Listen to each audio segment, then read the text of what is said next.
I was asked by a friend, an insurance salesman, Billy Boris, who is also a neighbor, to contemplate on doing a painting of which the subject matter was Leilani Muir, as she was when she was a child. And so I did a painting, and Robert Wilson, Dr. Robert Wilson, convinced the university to buy the painting.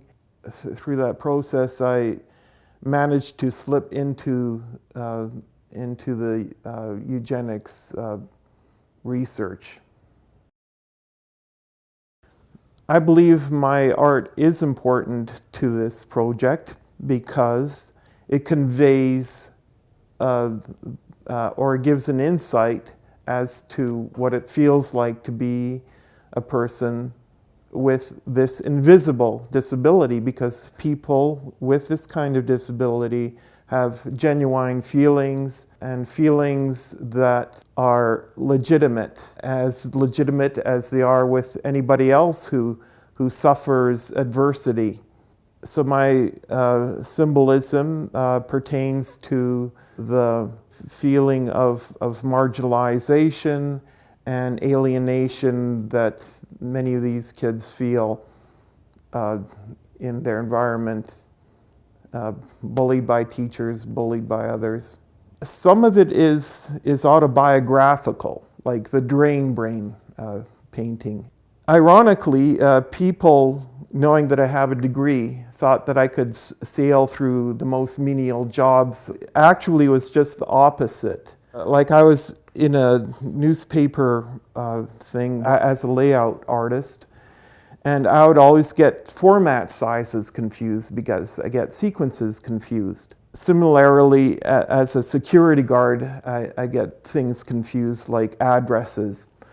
And so people would start screaming at me saying, you're a bloody moron, and you always forget things, and sometimes people just lose it with me and call me colorful names that I cannot repeat on the camera.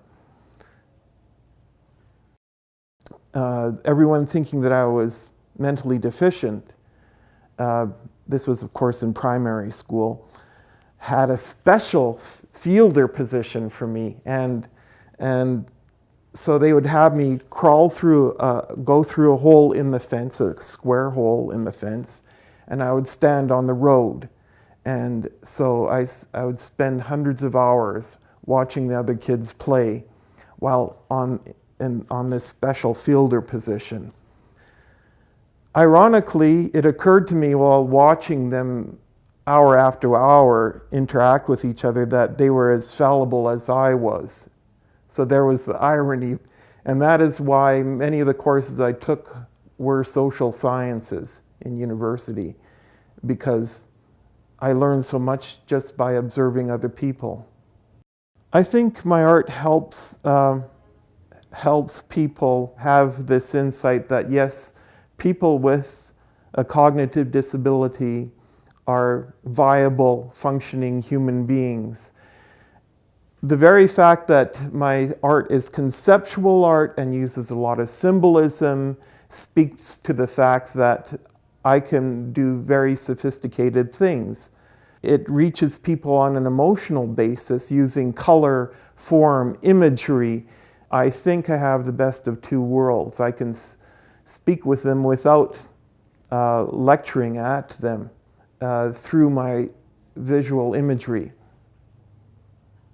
Personally, I almost ended up in the provincial training school because my 5th grade teacher was certain that I was mentally deficient, so I was sent to a building where I was interviewed by a psychiatrist. Fortunately, the psychiatrist gave me the option of answering the questions verbally, and in so doing, he determined that I might even be a genius. I dodged a bullet on that one.